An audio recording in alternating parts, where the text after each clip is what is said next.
Mais où est donc passé l'imam Ekyoussen? Hier, le Conseil d'État validait son expulsion vers le Maroc, mais ce soir, il reste introuvable. Eh oui, les perquisitions menées chez lui près de Valenciennes n'ont rien donné. Tout à l'heure, le préfet du Nord, Georges-François Leclerc, donnait des précisions sur le prédicateur Lionel Gougelot.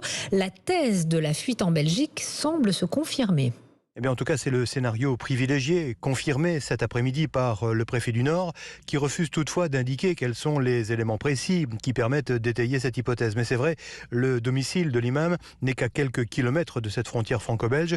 Et si c'est le cas, eh bien, Georges-François Leclerc compte sur la coopération judiciaire internationale pour mettre la main sur l'imam Ekyoussen. Bien, il est dans un pays étranger, auquel cas la coopération judiciaire internationale se fera. Ou bien, s'il est sur le territoire français, si c'est le cas, et s'il est interpellé, il sera immédiatement placé en rétention administrative.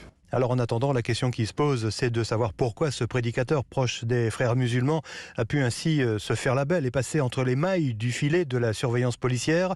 Réponse du préfet: avant la confirmation de l'expulsion, il n'avait pas les moyens juridiques de mettre en place une surveillance rapprochée sur l'imam. Il y avait plusieurs endroits où il était susceptible d'être. En même temps, nous intervenions dans un cadre administratif dans lequel il est impossible, en dehors de cas de flagrance, d'exercer une surveillance permanente. Ce que je sais, c'est que dès lors qu'il s'est soustrait à un arrêté ministériel d'expulsion, M. Ekyoussen est devenu un délinquant. Et rappelons aussi que pour le fait de s'être soustrait à une décision d'éloignement, Hassan Ekyoussen est passible d'une peine de 3 ans de prison. Lionel Gougelot à Lille.